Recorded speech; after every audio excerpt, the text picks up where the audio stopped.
अस्सलाम वालेकुम। I am Chaudhary Shahid.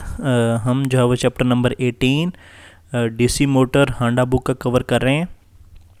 तो हमने पहले जो है वो 2 पार्ट ऑलरेडी डिस्कस कर लिए हैं। तो अगर आपने वो नहीं देखे तो पहले पार्ट 1 और पार्ट 2 देख लें ताकि आपको चीज़ों की समझ आ जाए, क्योंकि वहाँ पे हमने डीसी मोटर की जो थ्योरी है वो भी डिस्कस की है। तो चलें पार्ट 3 में जो रिमेनिंग एमसीक्यूज़ है उसको डिस्कस करते हैं। 71 नंबर एमसीक्यूज़ है। Which of the following is an assumption in Swinburne test.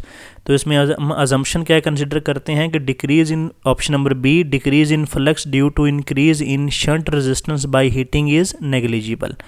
72 number MCQs बहुत इंपॉर्टेंट है। Hopkinson test is conducted at, ये फुल लोड पे हम कंडक्ट करते हैं। 73 है। Which of the following test can be conducted on all type of DC machine, तो ये ब्रेक टेस्ट है। 74 है। Which of the following test can be conducted on either on other than shunt machine, तो ये field test है। 75 है। In case of shunt motor if the supply voltage is increase 20%, which of the following will reduce, तो उसका जो full load current है वो reduce हो जाएगा। देन एमसीक्यूज़ नंबर 77 है। 200 volt DC motor will be subject to high voltage test, तो उसमें 1400 वोल्ट तक उसको टेस्ट करते हैं 200 वोल्ट डीसी मोटर को।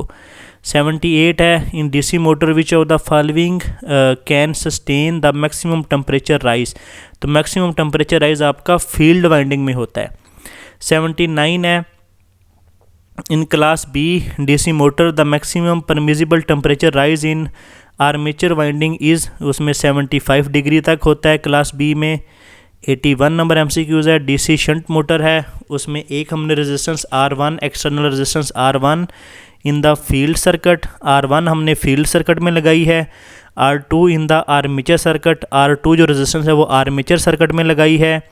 The starting current for the motor will B minimum, जो स्टार्टिंग करंट है वो मिनिमम कब होगा, जब आपकी फील्ड की जो रेजिस्टेंस है वो मिनिमम होगी और आर्मेचर की जो रेजिस्टेंस है वो मैक्सिमम होगी, तो आपका जो स्टार्टिंग करंट है वो मिनिमम होगा, क्योंकि जो स्टार्टिंग करंट है वो आपका आर्मेचर में से फ्लो करता है, तो आपकी आर्मेचर की जो रेजिस्टेंस है वो हाई होनी चाहिए।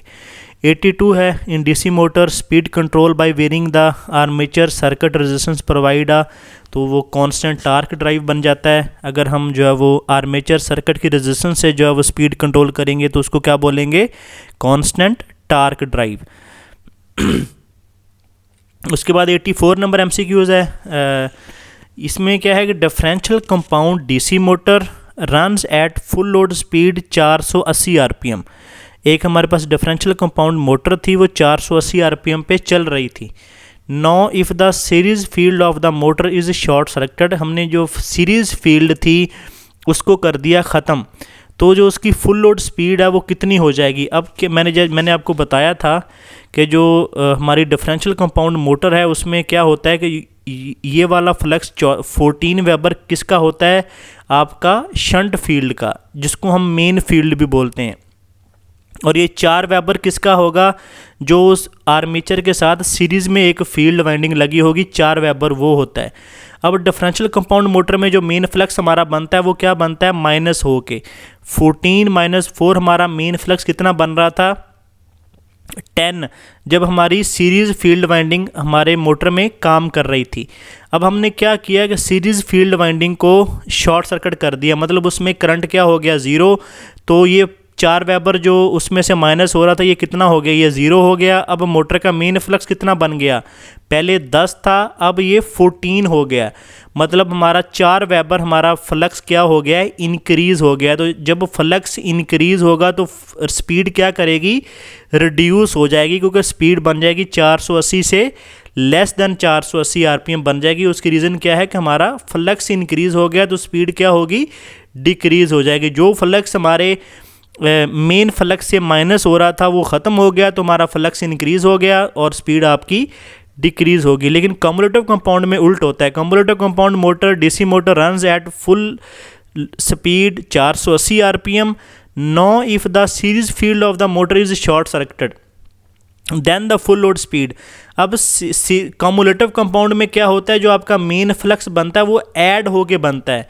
जैसे ये हमारा 14 हमारा शंट फील्ड का फ्लक्स था, 4 हमारा जो वाइंडिंग हमारे आर्मेचर के साथ सीरीज़ में लगी थी उसका फ्लक्स था। ये 14 + 4 क्या बन गया, 18 बन गया। 18 वेबर हमारा क्या बना, मेन फ्लक्स। जब ये हमारी वाइंडिंग शॉर्ट सर्किट हो गई तो ये हमारा फ्लक्स क्या हो गया, 0 हो गया। तो 14 + 0, अब हमारा मेन फ्लक्स कितना बन गया, 14। पहले कितना था, 18। तो हमारा जो फ्लक्स है वो कम हो गया है। तो जब फ्लक्स हमारा कम होगा तो स्पीड क्या हो जाएगी, मोर देन 480 आरपीएम हो जाएगी। ये कम्युलेटिव कंपाउंड में ये ऐसे काम करता है। इसको यहाँ पे अच्छे तरीके से समझ लें। यही एमसीक्यूज जो है वो BL थराजा में भी रिपीट होंगे, तो वहाँ भी हम यही लॉजिक इस्तेमाल करेंगे। 86 नंबर एमसीक्यूज है, in DC shunt motor speed control by variation of the field flux, इसको हम कांस्टेंट पावर ड्राइव बोलते हैं। ठीक है, जो हम आर्मेचर के साथ कंट्रोल करेंगे उसको हम बोलेंगे कांस्टेंट टार्क ड्राइव। जो speed control by variation of the field flux के साथ वेरी करेंगे उसको हम क्या बोलेंगे, constant power drive. 87 number MCQ, the DC shunt motor is started on no load and runs at 400 RPM. ठीक है, the motor is made to run on no load for 10 hour, the speed of the motor after 10 hour will be more then 400 RPM. उसकी reason क्या है कि जब उसने जो है वो नो लोड पे उसको 10 घंटे चलाया है तो उसकी क्या होगी, जो फील्ड वाइंडिंग है वो हीट अप होगी। जब फील्ड वाइंडिंग उसकी हीट अप होगी तो उसकी जो रेजिस्टेंस है वो इंक्रीज़ हो जाएगी, क्योंकि आपकी जो जितने भी मेटल्स होती हैं उसका जो टेम्परेचर कोएफिशिएंट होता है वो पॉजिटिव होता है। पॉजिटिव टेम्परेचर कोएफिशिएंट क्या होता है कि टेम्परेचर के साथ उसकी जो रेजिस्टेंस है वो इंक्रीज़ कर जाती है। जब टेम्परेचर 10 घंटे चलेगी उसका वाइंडिंग का टेम्परेचर इंक्रीज़ होगा तो उसकी जो रेजिस्टेंस है वो भी इंक्रीज़ हो जाएगी। जब आपके फील्ड की जो रेजिस्टेंस है वो इंक्रीज़ होगी तो आपका जो करंट है फील्ड का वो डिक्रीज़ हो जाएगा। जब आपका फील्ड का करंट डिक्रीज़ होगा तो आपका फ्लक्स डिक्रीज़ होगा। जब आपका फ्लक्स डिक्रीज़ होगा तो आपकी जो स्पीड है वो ऑटोमेटिकली इंक्रीज़ कर जाएगी। उसकी रीज़न ये है कि स्पीड और फ्लक्स का जो रिलेशन है वो क्या है, इन्वर्स रिलेशन है। तो आपका ऑप्शन ए हो जाएगा, उसकी जो स्पीड है वो मोर देन 400 आरपीएम हो जाएगी। 88 नंबर एमसीक्यूज है, which of the following is likely to be a shunt field winding resistance for 500 kilowatt DC shunt motor, तो ये 200 ओम तक होती है। 89 नंबर एमसीक्यूज है, 2 DC series motor are coupled, one motor run as generator and other as a motor, तो उसका जो friction loss है ऑफ टो मशीन इक्वल, जब उसका फ्रिक्शन लॉस कब इक्वल होगा, जब दोनों की स्पीड सेम होगी। 90 नंबर एमसीक्यूज है, 2 series motor are mechanically coupled, one machine run as a motor and other as a generator, the iron and friction loss of machine will be identical when their speed and excitation identical होगी, तो उसका जो iron और friction loss है वो दोनों same होंगे।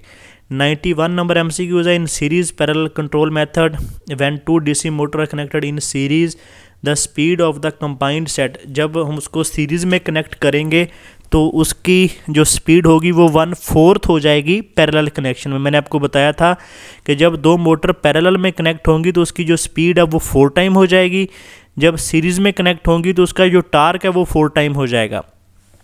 तो यहाँ पे क्योंकि पैरेलल में उसने कहा कि उसकी जो स्पीड है वो 1/4 हो जाएगी सीरीज़ में। 92 नंबर एमसीक्यूज है, a motor is provided with the interpole which of the following represent the correct sequence of poles, तो ये NNSS, क्योंकि ये सीरीज़ में लगे होते हैं आपके इंटरपोल, तो जो आपके मेन फील्ड का होगा पोल वही आपका इंटरपोल का होगा। ये कैपिटल N आपका मेन फील्ड को ज़ाहिर करता है और स्मॉल n जो है वो आपका इंटरपोल के डायरेक्शन को ज़ाहिर करता है। 93 है, in series parallel control of DC series motor the torque in series arrangement जो होता है वो 4 टाइम होता है पैरेलल अरेंजमेंट के, 4 time the torque in parallel arrangement. 94 है, speed control in cumulative compound DC motor can B affected through, ये armature resistance से भी इफेक्ट होती है, आर्मेचर वोल्टेज से भी और फील्ड रेजिस्टेंस से भी इफेक्ट होती है। 95 नंबर एमसीक्यूज है, starter for DC motor also provide protection to the motor against damage, ये शॉर्ट सर्किट से भी डैमेज से बचाता है, लॉन्ग टर्म ओवरलोड से बचाता है और एक्सेसिव स्टार्टिंग करंट से बचाता है। 96 नंबर MCQ है, ये बहुत इंपॉर्टेंट है। The brush voltage drop in DC motor जो होता है वो 2 वोल्ट होता है।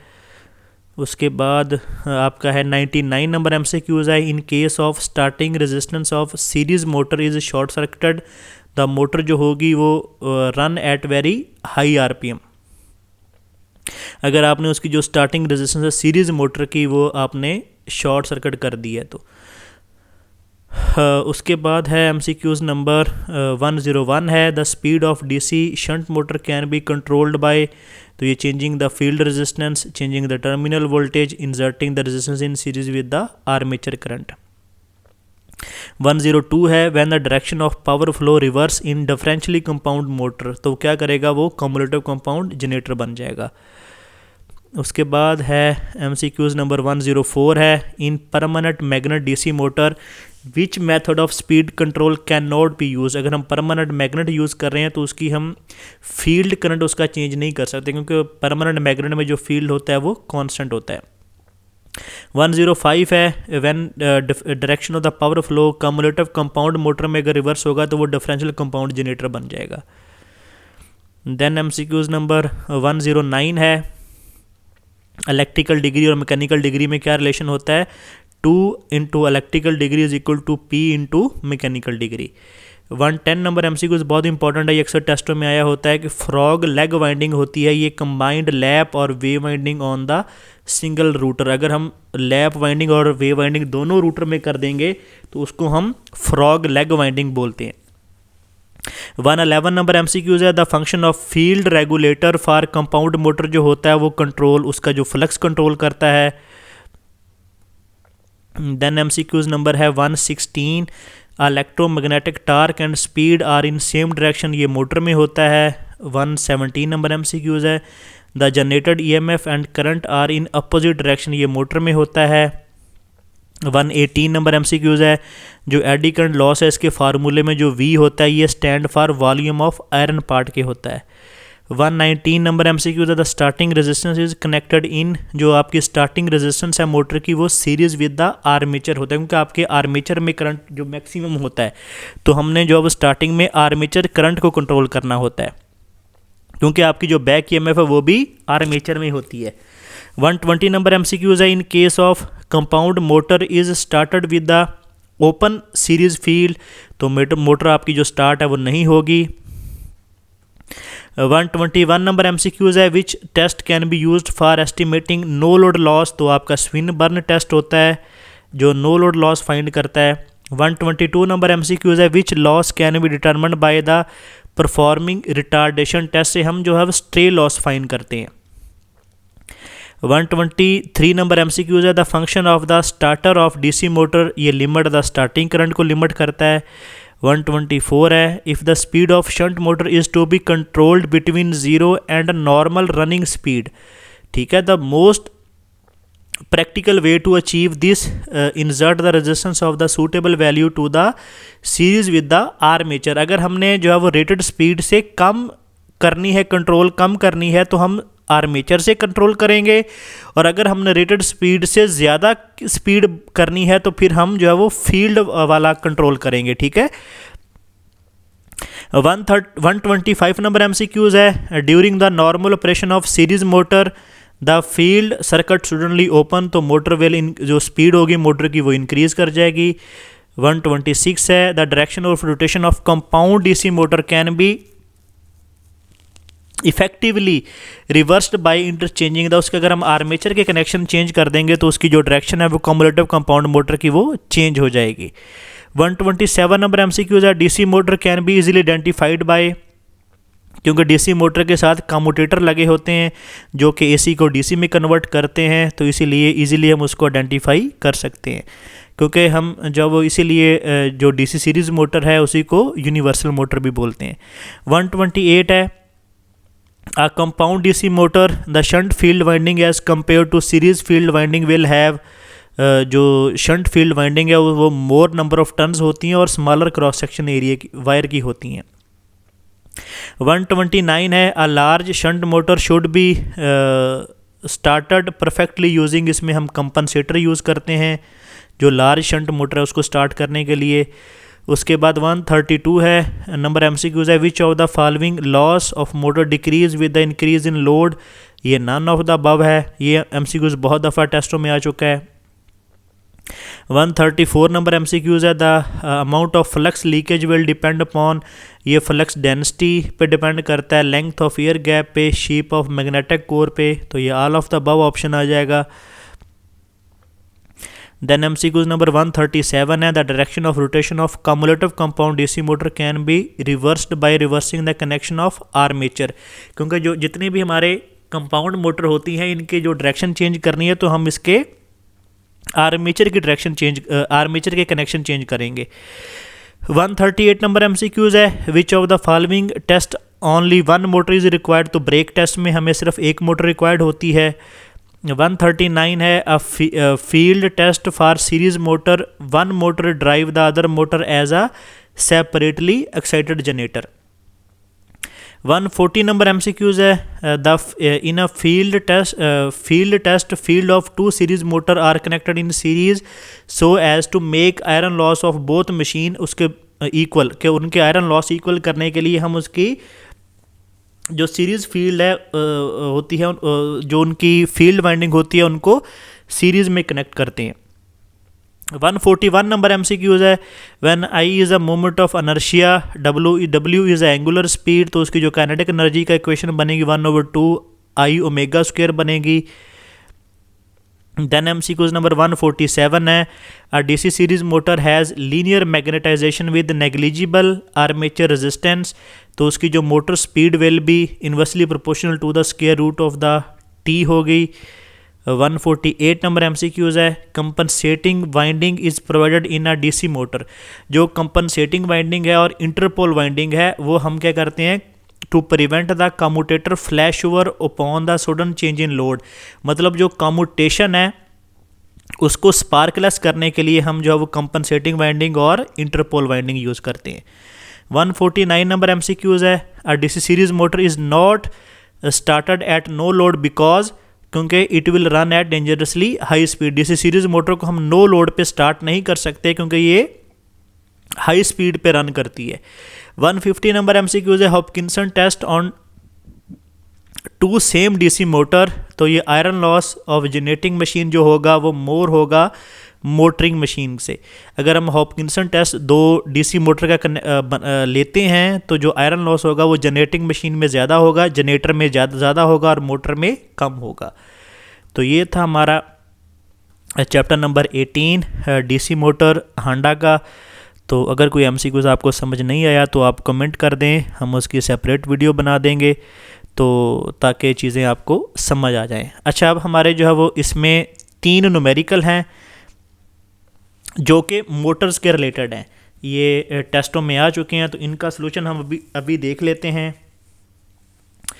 सबसे पहले ये न्यूमेरिकल है कि शंट जनरेटर है, ये जनरेटर का एमसीक्यूज़ है, तो सॉरी जनरेटर का न्यूमेरिकल है कि एक शंट जनरेटर है, deliver 195 ampere at terminal voltage 250 volt, the armature उसकी जो रेजिस्टेंस है वो 0.02 ओहम है and 50 ohm is a shunt resistance, उसकी जो शंट फील्ड की रेजिस्टेंस है वो 50 ओहम है। What is the value of generated EMF, तो उसने जो ईएमएफ जनरेट की है उसकी वैल्यू क्या है। तो जनरेटर टर्मिनल वोल्टेज जो है वो ई क्या शो करता है, जनरेटेड ईएमएफ को। टर्मिनल वोल्टेज की इक्वेशन जनरेटर की क्या होती है, ई जनरेटेड ईएमएफ माइनस IaRa, जो उसमें आर्मेचर में लॉस हुआ है अगर उसको हम जनरेटेड ईएमएफ से माइनस कर देंगे तो हमारे पास कौन से वोल्टेज आ जाएंगे, टर्मिनल वोल्टेज। अब उसने हमें टर्मिनल वोल्टेज दिए हैं और आर्मेचर की रेजिस्टेंस दे दी है, फील्ड की रेजिस्टेंस दे दी है और उसने बोला है जी जनरेटेड ईएमएफ हमें निकाल के दो। तो हमें हमारे पास जो वो जनरेटेड ईएमएफ है तो हमने अभी क्या फाइंड करना है, टर्मिनल वोल्टेज सॉरी हमारे पास है, हमें IaRa फाइंड करना है। RA हमारे पास गिवन है, Ia हमारे पास मिसिंग है। तो पहले फील्ड करंट हम फाइंड करते हैं, क्योंकि फील्ड करंट में क्या होगा, जो टर्मिनल वोल्टेज होंगे वही फील्ड के क्रॉस वोल्टेज होंगे। तो फील्ड की उसने रेजिस्टेंस हमें दी थी, कितनी दी थी, 50 ओम। तो फील्ड करंट हमने फाइंड कर लिया, वो हमारा आया 4 एम्पियर। अब हमारे पास लोड करंट कितना था, लोड करंट था हमारे पास 195 एम्पियर। अब लोड करंट अगर हमारे पास 195 है तो हमारा आर्मेचर का कितना होगा, लोड प्लस आपका शंट का मिला के वो बन जाएगा हमारा 199 एम्पियर, हमारा जो आर्मेचर का करंट है। और फॉर जनरेटेड ईएमएफ हमारे पास टर्मिनल वोल्टेज उसने दिए थे 250 और हमारे पास आर्मेचर का करंट आ गया 199 एम्पियर। और हमारे पास आ गया यहाँ पे आर्मेचर की जो रेजिस्टेंस उन्हें दी थी वो 0.02 हम दी थी। और ये जो है वो इनको मल्टीप्लाई करेंगे तो हमारे पास आंसर आ जाएगा 254 वोल्ट। अब ये कह सकते हैं कि अब हमने यहाँ पे दोनों करंट को, फील्ड के करंट को ऐड क्यों किया है, क्योंकि यहाँ पे उसने शंट जनरेटर का तो बोला है लेकिन उसने ये नहीं बोला कि वो सेपरेटली एक्साइटेड है। जब उसने सेपरेटली एक्साइटेड नहीं बोला तो हम क्या करें, हम ये कंसीडर करेंगे कि ये जो जनरेटर है वो सेल्फ एक्साइटेड है, मतलब इसकी जो शंट फील्ड को भी जो करंट जा रहा है वो जो आर्मेचर में जनरेट हो रहा है उसी में से जा रहा है, ठीक है। तो इसीलिए हमने यहाँ पे क्या किया है कि फील्ड करंट को भी ऐड किया, मतलब टोटल करंट जो है वो IA 199 जनरेट हो रहा है, उसमें 4 एम्पेयर हमारा फील्ड को जा रहा है और 195 जो है वो ये हमारा लोड को जा रहा है। तो इसलिए हमने दोनों को यहाँ पे ऐड किया। अगर वो कहे कि वो सेपरेट सोर्स से जो है वो जनरेटर एक्साइट हो रहा है तो फिर हम इसको ऐड नहीं करेंगे ये 4 एम्पियर को। तो हमारे पास ये जनरेटेड ईएमएफ आ गई 254 वोल्ट। अब ये मोटर का एक न्यूमेरिकल है जो कि टेस्टों में आ चुका है कि 220 volt shunt motor takes a current 80 ampere वो करंट ले रही है, उसके आरपीएम कितने हैं, 800 आरपीएम है। उसकी resistance of A shunt field की 50 ओम है और आर्मेचर की जो रेजिस्टेंस है वो 0.1 ओम है। आयरन एंड फ्रिक्शन लॉस उसकी जो अमाउंट है वो 1600 वाट है। What is the driving power of the motor, motor की ड्राइविंग पावर कितनी है। ड्राइविंग पावर का फार्मूला क्या होता है, P is equal to EB, उसकी ये बैक यहाँ पे EB वैसे होना चाहिए, back EMF multiply by armature current. तो ये बेसिकली रूटर की ड्राइविंग पावर आ जाती है। तो अब यहाँ पे हम देखते हैं कि उसका सबसे पहले हमने फील्ड करंट निकाला है, जो कि टर्मिनल वोल्टेज होते हैं वही फील्ड के क्रॉस होते हैं। तो फील्ड की उसने रेजिस्टेंस दी थी, वो कितनी दी थी, 50 ओम। तो 220/50 तो 4.4 एम्पियर हमारा फील्ड का करंट आ गया। तो अब हमारे पास टोटल करंट उसने दिया है, वो कितना दिया है, 80 एम्पियर। अब यहाँ पे हम क्या करेंगे, फील्ड का करंट टोटल करंट से निकाल देंगे तो हमारे पास आर्मेचर का करंट आ जाएगा 80 - 4.4 तो हमारे पास 75.6 एम्पियर जो है वो हमारा आर्मेचर का करंट आ गया। अब यहाँ से हमने बैक ईएमएफ उसकी फाइंड करनी है। ये हमारे पास टर्मिनल वोल्टेज है, ये उसने 220 वोल्ट दिए हैं। आर्मेचर करंट हमने यहाँ से निकाल लिया 75.6 और आर्मेचर की उसने रेजिस्टेंस हमें दी थी 0.1 ओम। तो ये हमारे पास बैक ईएमएफ कितनी आ गई, 212.44 वोल्ट, ये हमारे पास बैक ईएमएफ आ गई। तो अब हमने ड्राइविंग पावर निकालनी है, तो बैक ईएमएफ मल्टीप्लाई बाय उसके आर्मेचर करंट से मल्टीप्लाई कर देंगे। तो हमारे पास आर्मेचर करंट कितना है, 75.6 मल्टीप्लाई बाय 212.44 जो हमारे पास बैक ईएमएफ आई है। तो हमारे पास उसकी ड्राइविंग पावर कितनी आ गई, 16,060 वाट। तो ये उसकी ड्राइविंग पावर आ गई। ये भी न्यूमेरिकल एक दफ़ा जो है वो टेस्टों में आ चुका है NTS के। उसके बाद ये जो मैंने न्यूमेरिकल आपको स्किप कराया था DC जनरेटर वाले चैप्टर में हांडा के, तो उसमें वो उसकी क्या स्टेटमेंट थी, 2 layer lap wound 4 pole generator with 16 coil will have the pole pitch. तो हमने पोल पिच उसकी फाइंड करनी थी। तो पोल पिच का फार्मूला क्या होता है, conductor slot over number of poles. तो कंडक्टर स्लॉट कैसे निकालते हैं, layer multiply by number of coil से। तो यहाँ पे लेयर कितनी है, 2 लेयर हैं और कॉयल कितनी है, 16। तो 16 मल्टीप्लाई बाय 2 कितने हो गए, 32। और पोल हमारे पास कितने हैं, 4 पोल हैं। तो pole pitch is equal to Z over P. तो जेड कितना है 32, पोल कितने हैं 4, तो आपका आंसर क्या बनेगा 8 बनेगा। तो ये जो न्यूमेरिकल था डीसी जनरेटर वाले चैप्टर में हांडा के, तो उसका जो आंसर था वो हमारा 8 आ रहा था। तो ये फार्मूला आपने याद रखना है कि layer multiply by number of coils.